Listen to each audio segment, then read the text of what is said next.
Over attempt কৰি দিয়ে negative মাৰ্কিঙত মানে যিখিনি শুদ্ধ হয় তাৰ পৰাও আকৌ নেগেটিভ খাবলগীয়া হয় मतलब दोनों को सही तरह से रखो आप तो अच्छी तरह से ज़रूर कामयाब होंगे एक दिन। और एक बात है बोलते हैं सारे लोग भी बोलते हैं never give up. Never give up मतलब का बात अगर हम लोग सही तरह से मान ले तो काम একুৰেট এটেম্প কৰিব লাগে আৰু যিটো ছাবজেক্ট নোৱাৰে সেইটো স্কিপ কৰিব লাগে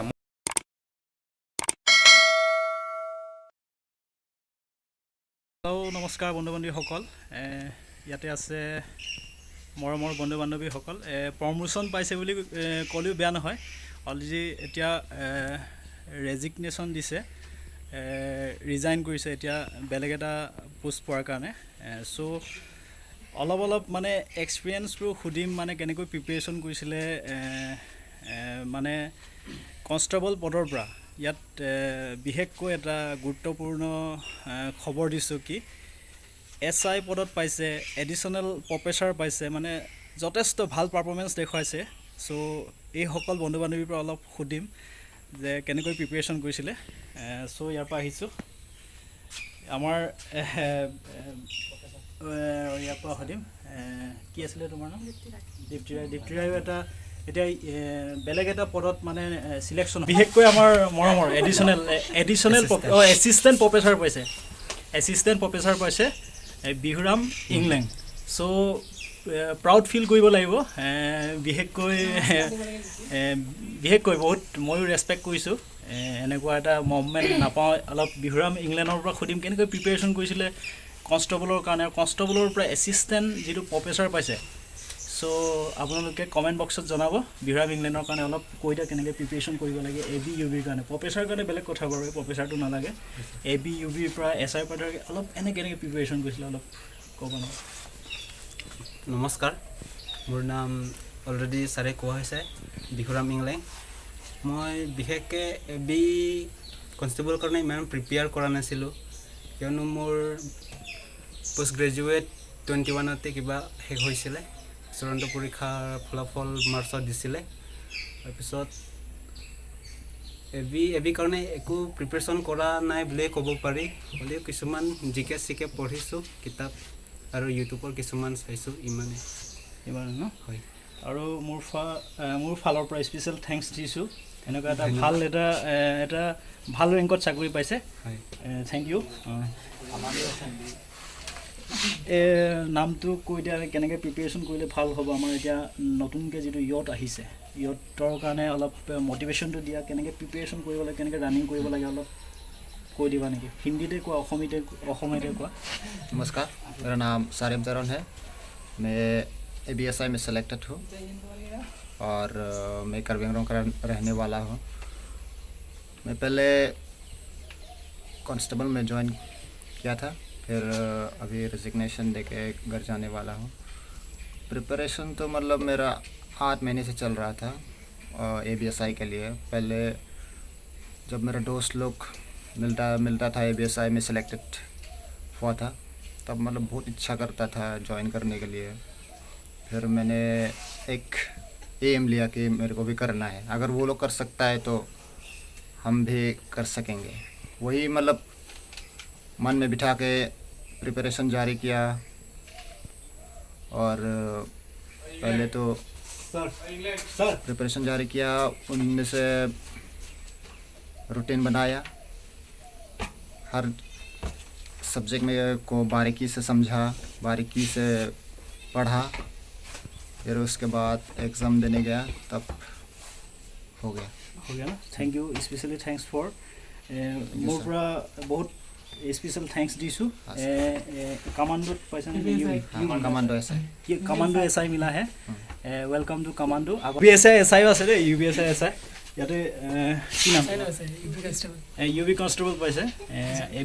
এবিট পাইছিলে এতিয়া UB কনষ্টেবল নামটো কৈ দিয়া এনে অলপ मेरा नाम शाहरुख अहमद मेरा घर करीमगंज डिस्ट्रिक्ट में है thank you Shahrukh must welcome specially और यार से UB रासल अहमद नमस्कार मेरा नाम है रासल अहमद और मैं करीमगंज डिस्ट्रिक्ट राताबाड़ी से बिलोंग्स करता हूँ तो मैं पहले था AB कांस्टेबल अभी मेरे को UB कांस्टेबल मिला बहुत ही अच्छा लगा क्योंकि पहले डिज़र्व करता था AB के लिए लेकिन सिलेक्ट नहीं हुआ और अभी अभी यूबी पे सिलेक्ट हुए और आज रिज़ाइन देने के लिए हमारे हेडक्वार्टर के ऑफिस पे आए हैं। और काफ़ी सारे दुख लगा भी और थोड़ा भी सुख भी लगा क्योंकि थोड़ा प्रमोशन हुआ था इसलिए। और सर ने बोला कि सर लोगों ने बहुत सारा सपोर्ट किया हम लोगों को। और मतलब सर ने बोला कि कुछ मोटिवेशन देने के लिए, मोटिवेशन की बात है तो डेली दिन हर रोज़ हम प्रैक्टिस करते हैं, सुबह जाते हैं और पढ़ाई भी करते हैं। मतलब फिजिकल के साथ भी पढ़ाई करना ज़रूरी है और मतलब दोनों को सही तरह से रखो आप तो अच्छी तरह से ज़रूर कामयाब होंगे एक दिन। और एक बात है बोलते हैं, सर लोग भी बोलते हैं never give up. Never give up मतलब का बात अगर हम लोग सही तरह से मान लें तो कामयाब हो गए 100%। और अभी अभी फॉरेस्ट बटालियन पे आए पोस्ट आए हैं तो उन लोग हम लोग सब सर बोलते हैं कि फॉरेस्ट बटालियन पे थोड़ा ध्यान दो और ज़रूर नौकरी मिलेगा सबको। और मेरे तरफ से सबको best of luck. Thank thank you sir. हमारा पास लास्ट तक है UBSI क्या नाम है बता थोड़ा मोटिवेट दो ये নমস্কাৰ প্ৰথমে মই মোৰ চিনাকিটো দিব বিচাৰিছোঁ মোৰ নাম সঞ্জয় মৰি মোৰ ঘৰ বোকাজান কাৰ্বি আংলঙত মই UBSI কাৰণে প্ৰিপাৰেশ্যন কাৰণে প্ৰায় এবছৰমান ঘৰত থাকি পঢ়িছোঁ আপোনাৰ মোৰ ষ্টাডি কেনেকুৱা কৰিছোঁ মই সেইটো বিষয়ে ক'ব বিচাৰিছোঁ অলপ ষ্টাডিখিনি মই বিশেষকৈ লেচন ৱাইজ পঢ়িছোঁ মই সদায় আৰু নোটছ বনাই পেলাই পঢ়িছোঁ নোটছ বনাই পঢ়িলে মানে সোনকালে মুখস্থ কৰিবলৈ ইজি হ'ব আৰু আজিকালি ইউটিউবৰ দিনত একো কোচিং কৰিব দৰকাৰ নাই মইতো ইউটিউবত মেথমেটিক্সখিনি অলপমান ইউটিউবৰ পৰা চালে মানে কি হয় আপুনি বুজিবলৈ অলপ মানে সুবিধা হয় তাত ধুনীয়াকৈ বুজাই দিয়ে কাৰেণ্ট এফেয়াৰ্ছখিনি ইউটিউবৰ পৰা চাব লাগে স্পেচিয়েলি মই এখন চেনেলৰ নাম ক'ব বিচাৰিম উৎকৰ্ষ চেনেল বুলি এখন চেনেল আছে এখন চেনেলত আপোনালোকে প্ৰায় মৰ্ণিঙত 6টা বাজিমানৰ পৰা কাৰেণ্ট এফেয়াৰ্ছৰ ভিডিঅ' কিছুমান দিয়ে ষ্টেটিক জিকে দিব সেইখিনিৰ পৰা আপুনি যথেষ্ট লাভৱান হ'ব খালি হিন্দী ভাষাতে অসমৰো চেনেল কিছুমান আছে কাৰেণ্ট এফেয়াৰ্ছৰ কিন্তু মই সেইটোৰ পৰাই চাইছিলোঁ তাৰপাছতে মেথমেটিক্সটো মই বেলেগ ইউটিউব চেনেলৰ পৰাই চাই আছিলোঁ টপ টক বুলি এটা চেনেল আছিলে এইটো চেনেলৰ পৰা চাইছোঁ আৰু প্ৰায় 1 বছৰ কণ্টিনিউ ষ্টাডি ক'তো যোৱা নাই ইভেন দুৰ্গা পূজা এটা চাবলৈও যোৱা নাই ঘৰতে বহি পেলাই বিন্দাছকৈ পঢ়ি থাকিব লাগে ভাত পানী মা দেউতা চবেই ছাপোৰ্ট কৰিছে মা আহিব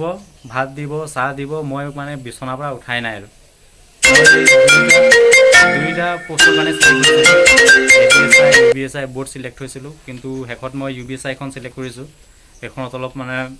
অলপ ইণ্টাৰেষ্টিং জব এটা পাম বুলি ভাবিছোঁ দৈনন্দিন অলপ বেলেগ মানুহৰ লগত চিনাকি হ'ম নতুন কেছ কিছুমান হ'ম যথেষ্টখিনি শিকিবলগীয়া আছে সকলোকে আগন্তুক আহিবলগীয়া পৰীক্ষাসমূহৰ বাবে শুভেচ্ছা জনাইছোঁ ভালকৈ পঢ়িব লাগে আৰু বেলেগ একো নকওঁ যিমানটো পঢ়ে অলপ মনোযোগ দি পঢ়িব আৰু এটা মেইন প্ৰব্লেম হৈছে ল'ৰাখিনি আমাৰ এই নেগেটিভ মাৰ্কিং থাকে নেগেটিভত এটেম্পটো বহুত বেছি কৰিব নালাগে এটা লিমিটেড এটেম্প কৰিলে ভাল হয় অভাৰ এটেম্প কৰি দিয়ে নেগেটিভ মাৰ্কিঙত মানে যিখিনি শুদ্ধ হয় তাৰ পৰাও আকৌ নেগেটিভ খাবলগীয়া হয় সেইকাৰণে যিমানটো পাৰি সিমানটোহে এটেম্প কৰিব লাগে অভাৰ এক্সেছ মানে অলপ লোভ লাগি যায় লোভ লাগি মাৰ খাই যায় আকৌ সেইকাৰণে লোভ লাগি বেছি এটেম্প কৰিব দৰকাৰ নাই যিমানটো লাগে ইমানে অভাৰ এটা কাট অফ নাযায় 70 এবাৰ আমাৰ SI কাট অফ জেনেৰেল 70 গৈছিলে 70 মান কাট এটেম্প কৰিলে হ'ল একুৰেট এটেম্প কৰিব লাগে আৰু যিটো ছাবজেক্ট নোৱাৰে সেইটো স্কিপ কৰিব লাগে মই ইংলিছটো মই গোটেইখিনি স্কিপ কৰিছিলোঁ টোটেল 20টা মান ইংলিছ আহিছিলে 20টা একদম স্কিপ কৰি দিছোঁ বাকী 80 এটেম্প কৰিছোঁ এটা নে দুটা মাত্ৰ ভুল হৈছে সেইকাৰণে মানে একদম পুৰা 100% শ্বৰ্ট হোৱা কুৱেশ্যনখিনিহে কৰিব লাগে যিটো নোৱাৰে সেইটো একেবাৰে বাদে দিব লাগে হয়নে ছাৰ যিটো নোৱাৰে সেইটো একদম মই এদিনো ইংলিছ ছাবজেক্টখন পঢ়াই নাই মই গ্ৰামাৰ কি বস্তু মই দেখাই নাই মই কৈছোঁ বাকীখিনি আছে নহয় সেইখিনিৰ পৰাই কাফি আছে 100ত 100 এটেম্প কৰিব বিচাৰিলে মানে কেতিয়াও আপুনি চিলেক্ট হ'ব নোৱাৰে 100 কেতিয়াও চুবই নালাগে নেগেটিভ মাৰ্কিং থাকিলে মানে 100 চুবই নালাগে সদায় মানে যিটো ভাল সেইটোত অলপ বেছিকৈ ফ'কাছ কৰিব লাগে মই জিকে মোৰ একদম মানে ষ্ট্ৰং আছিলে জিকে মই অলপ বেছিকৈ চাইছিলোঁ মানে জিকে মোৰ এটাও মিছ হোৱা নাছিলে গোটেই জিকেখিনি মই পাৰিছিলোঁ মেথমেটিক্স এটা নে দুটা মোৰ খালী ৰং হৈছে বাকী ৰিজনিংটো ইজি থাকে SSC GD যিখিনি কুৱেশ্যন আছে টেষ্ট চিৰিজৰ পৰা মই দিছিলোঁ টেষ্ট চিৰিজ দিব লাগে সদায় টেষ্ট চিৰিজ দিলে মানে আপোনাৰ স্পীডটো হ'ব মেথমেটিক্সখিনি ছল্ভ কৰিবলৈ সোনকালে ছল্ভ কৰিব পাৰিব তাৰপিছতে ৰেলৱেৰ কুৱেশ্যনখিনি ছল্ভ কৰিব লাগে আমাৰ SSC GDখিনি মোটামুটি চালে মানে হৈ গ'ল আৰু অসমৰ মেথমেটিক্স ইমান হাই লেভেল নাহে SSC GD লেভেলে আহিব SSC GD লেভেলটো চালে হৈ গ'ল আৰু আজিকালিতো ইউটিউবত SSC GDৰ কুৱেশ্যন দুনিয়াভৰ এভেইলেবল আছে অল্ড কুৱেশ্যন যিখিনি আছে সেইখিনি চালে হৈ যাব ইমানে কৈছোঁ বেষ্ট অফ লাক থাকিল সকলোলৈ thank you so' much thank you sir এইটোৱে মটিভেট দিব বিচাৰিছোঁ যে আমি কনষ্টেবলত ভৰ্তি হৈছোঁ বুলি অকল কনষ্টেবলতে লাগি থাকিলে নহ'ব আপ টু লেভেল যাব পাৰি SI টু APSC যদি গ্ৰেজুৱেশ্যন কৰিছে APSCও দিব পাৰে চ' চবেই লাগি থাকিব লাগে সকলোকে মোৰ ফালৰ পৰা best of wish best of luck god bless you all of you দেই সকলোকে জনাইছোঁ thank you thank you sir